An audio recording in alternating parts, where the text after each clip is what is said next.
కాలం ఎప్పుడూ ఒకేలా ఉండదు. అదే ఇప్పుడు ఏపీ రాష్ట్ర రాజకీయాలలో కనిపిస్తోంది.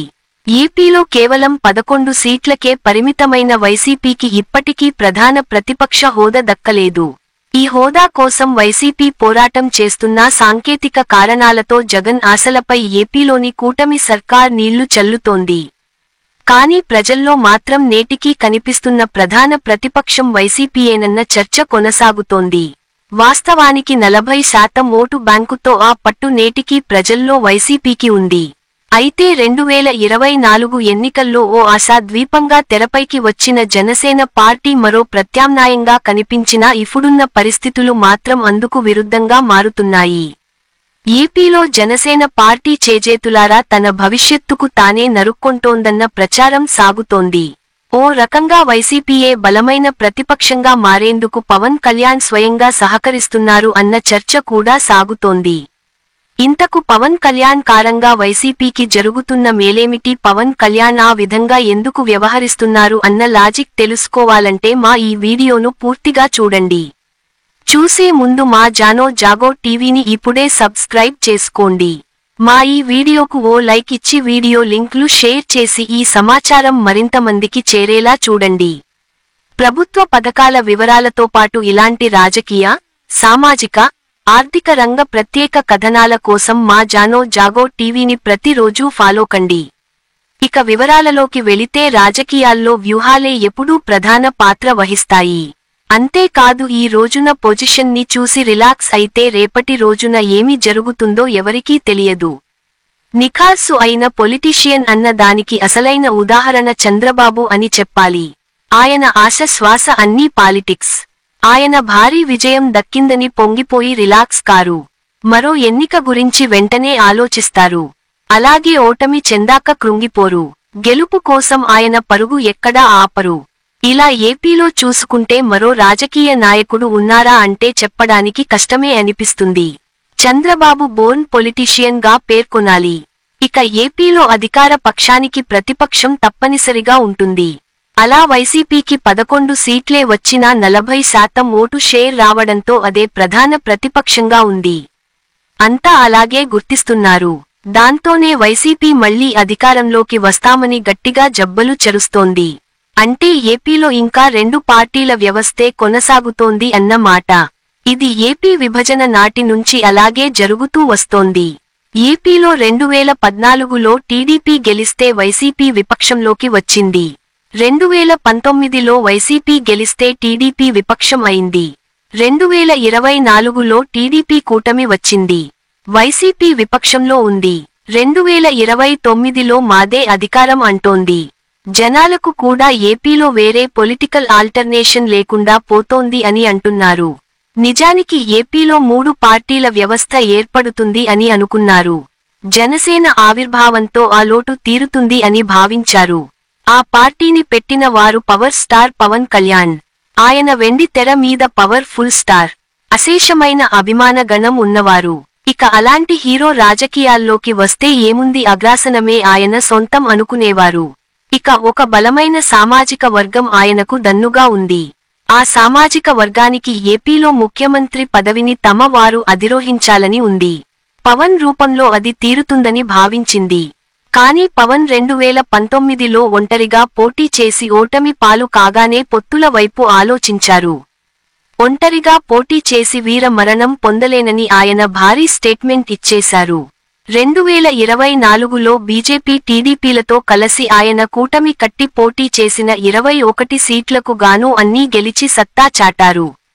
అప్పటికి ఆయన వ్యూహాలు, పొత్తు ఆలోచనలు కరెక్ట్ అయినా అధికారం చేతిలో పడ్డాక తాను ఉప ముఖ్యమంత్రి అయ్యాక పవన్ తన పార్టీని బలోపేతం చేసుకుని 2029లో అయినా జనసేన నుంచి ముఖ్యమంత్రిగా తాను ఉండాలని భావిస్తున్నారా అన్నదే చర్చగా ఉంది. పవన్ ఇస్తున్న స్టేట్మెంట్స్ చూస్తే కనుక మరో 15 ఏళ్ల పాటు ఏపీకి చంద్రబాబే సీఎం అని, అంటే తాను ఇప్పటప్పట్లో సీఎం కానని, ఆ రేసులో లేనని తేల్చేశారు. ఇక ఆయన ఎటు కూటమిలో ఉంటారు. ఏపీ ప్రజలు కూటమిని గెలిపిస్తే బాబు మరోసారి సీఎం అవుతారు. ఒకవేళ కూటమి పాలన బోర్ కొడితే జనాలకు మరో కనిపించే ఆల్టర్నేషన్ ఖచ్చితంగా వైసీపీనే. అంటే జగన్ ని సీఎంగా మరోసారి తీసుకుని రావడం. ఏపీ ప్రజలకు ఇంతకంటే వేరే మార్గం పరిష్కారం లేదని అంటున్నారు. నిజానికి చంద్రబాబు పాలన జగన్ పాలన చూసేసిన ప్రజలు 2024 నాటికే కొత్త నాయకత్వం కోరుకున్నారు.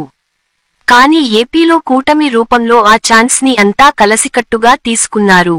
దాంతో పెద్ద పార్టీగా టీడీపీకే సీఎం సీటు దక్కింది.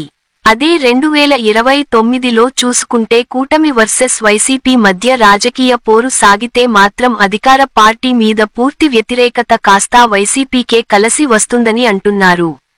మధ్యలో వేరే పార్టీ లేకపోవడం, పవన్ తాను సీఎం రేసులో ఇప్పట్లో లేనని చెప్పడం ద్వారా జగన్ కే అవకాశాలు మెరుగుపడ్డాయని అంటున్నారు.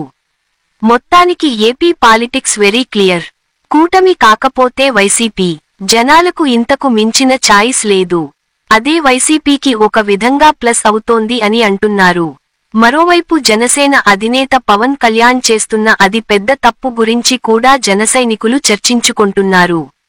ఎవరైనా సరే తాము అధికారంలో ఉండగానే పార్టీని మరింత విస్తరించుకోవాలని చూస్తారు. ప్రతి పార్టీ ఇదే చేస్తుంది. కానీ ఇప్పుడు జనసేన అధినేత ఉప ముఖ్యమంత్రి పవన్ కళ్యాణ్ తీరు మాత్రం అందుకు విరుద్ధంగా ఉందన్న విమర్శ ఆ పార్టీలోనే కొనసాగుతోంది.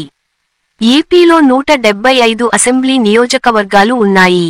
అందులో 21 సీట్లు తప్ప మిగిలిన వాటిలో జనసేన ప్రాతినిధ్యం లేదు. అలాంటప్పుడు చేతిలో ఉన్న అధికారంలో ఆయా చోట్ల పార్టీని పటిష్టం చేయడానికి ఇదే సరైన తరుణం అని అంతా అంటున్నారు. దీపం ఉండగానే ఇల్లు చక్కబెట్టుకోవాల్సిన అవసరం ఉంది. పైగా వైసీపీ నుంచి ఎంతో మంది జనసేనలో చేరేందుకు ఆసక్తిని చూపిస్తున్నారు. అలా వచ్చిన వారిని దగ్గరకు తీసుకుని పార్టీని బలంగా నిర్మించుకోవాల్సిన అవసరం ఉంది అని అంటున్నారు. అయితే జనసేనలో మాత్రం ఆ పరిస్థితి కనిపించడం లేదు అని అంటున్నారు. పార్టీలో కొత్త వారు వస్తే మరిన్ని గొడవలు వస్తాయని, వర్గపోరు హెచ్చుతుందని, విభేదాలతో ఇబ్బందులు పడతామని ఏవో ఆలోచనలతో అధినాయకత్వం ఉందని అంటున్నారు. అందువల్లనే జనసేనలో చేరాలని చూసిన వారు కూడా టీడీపీలోకి వెళ్తున్నారు అని అంటున్నారు. మరోవైపు చూస్తే జనసేనలో చేరిన కీలక నేతలు కూడా అక్కడ ఇమడలేకపోతున్నారు అని అంటున్నారు. పార్టీలో చేరినప్పుడు కండువా కప్పడం తప్పించి పవన్ తో దర్శన భాగ్యం మళ్లీ దొరకడం లేదు అని అంటున్నారు. వైసీపీలో జగన్ విషయంలో ఏ రకమైన సమస్య ఉందో అదే జనసేనలోనూ ఉందని అంటున్నారు. పైగా పార్టీలో తమకు గుర్తింపు ప్రాధాన్యత లేదని భావిస్తున్నారు. ఈ విషయానికి తెలిసి రావాలని చూస్తున్న వారు కూడా ఆగిపోతున్నారు అని అంటున్నారు. మరి జనసేన విస్తరించుకుని 2029 ఎన్నికల్లో కనీసంగా 50 నుంచి 60 స్థానాలకు అయినా పోటీ పడాలని అనుకుంటోందా అన్నది కూడా సందేహంగా ఉంది. అలా అనుకుంటే కనుక ఇప్పటి నుంచే పార్టీని బలోపేతం చేయాలి కదా అని కూడా అంటున్నారు. ఉత్తరాంధ్ర, ఉభయగోదావరి జిల్లాలలో జనసేనకు బలం ఉంది. అలాగే కోస్తా జిల్లాలలో కూడా కాపులు పోలరైజ్ అయి జనసేన వైపు ఆశగా చూస్తున్నారు. కానీ జనసేనలోనే ఆ దిశగా ప్రయత్నాలు సాగడం లేదు అని అంటున్నారు. అందుకే చేరికలకు బ్రేక్ పడుతోంది అని అంటున్నారు. మరి ఇదే రకమైన తీరు కనబరిస్తే మాత్రం జనసేన అలాగే ఉండిపోతుందా అన్న డౌట్లు కూడా హితైషులలో వస్తున్నాయట. మరి ఇంతటి విలువైన సమాచారం అందించిన మా జాగో టీవీని ఇప్పుడే సబ్స్క్రైబ్ చేసుకోండి. మా వీడియోకు ఓ లైక్ ఇచ్చి వీడియో లింక్లు ఇతరులకు షేర్ చేయండి.